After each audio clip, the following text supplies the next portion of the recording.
Sup Squares, welcome to episode 20 of my Wonder Wheel series, where I would let the wheel spin and decide what game I will play that's available on Nintendo Switch Online. For episode 20 we have Pilotwings 64. It was originally released on the Nintendo 64 in 1996. So with my history of the game series, because there is more than one Pilotwings game, not many of them, but this will be the first one I played. I don't know if they have any connection to each other. I probably imagine not, but first of all, I want to say that I personally had a really difficult time trying to learn the controls for this game. The camera just seemed really off and wonky. I could not figure out how to get the camera to work properly. I want to do my best not to let my bias decide my feelings on this game too much. Because I personally didn't like the game, I didn't care for it. It didn't do anything for me. Again, it's kind of like more of an arcadey game. It's a flight simulation game. You know, I don't know if I would call it flight simulation. It's kind of like a weird tagged opponent game where you're literally just controlling a paraglider for the most part. There's different, the front screen, basically you choose a level. You choose each flying machine, air quotes, I'm not exactly sure what to call them. I guess just flying machine is the best thing I can use. Paraglider, as far as I got with I only did like 2 or 3 levels with the paraglider, and I couldn't quite figure it out, so I'm not quite sure what the other 3 of the other flying machines were, but I'll see the wheel on the screen, you'll see what they are. Basically, you go to each flying machine has a difficulty attached to it, which basically means it's like a, paraglider easy, paraglider medium, paraglider hard. You gotta beat each of those courses, I guess, for the best time, and you'll get a ranking depending on how good you did.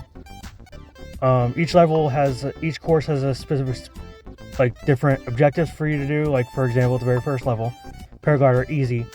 You gotta take your paraglider and essentially land it in the middle of the circle on the ground, target, as close to the middle as possible.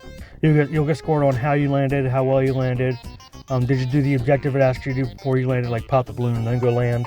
And I assume it's probably the same case for the other. It's probably almost the same case for the other flying machines. Again, I just didn't feel like getting into all of it. I played it a few times, and first couple levels, and I could not grasp the controls very well.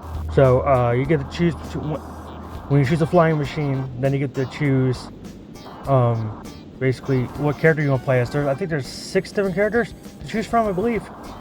And each character has their own attributes, like how heavy they are, how light they are, how fast, slow, tall, short, stuff like that. That kind of affect how you fly. As far as the actual content in this game, it has a decent amount of content. I don't know if it was worth the price tag it was probably given back in being it's a Nintendo game. They probably charged full price for it at the time. I don't know if it was worth that. I mean, you basically, to my knowledge, look at the screen, all you do is beat each level, and that's it. And there wasn't much levels. Talking about 3 difficulties and 6 characters, that's, if you want to do with each character, I guess that's 6 times 3. That's 24 levels, right? So 6, 12, 18 levels, excuse me. If you really want to do it with each character, but... So, I mean, the game was difficult for me. I mean, if you can figure out the controls, I can imagine it's probably not that difficult.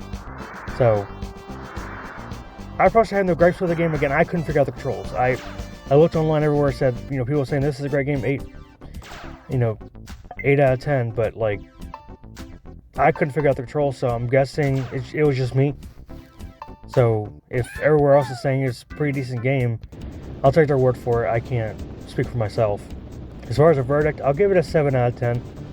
Just based on the content alone, I think there's enough game here to keep you going for a little bit, and with the variety with the characters and the flying machines and stuff. If I were going to rank it, I'm going to put it in C tier. It's an average game for me. So yeah, thanks for watching. Like, comment, subscribe, share, and stay square.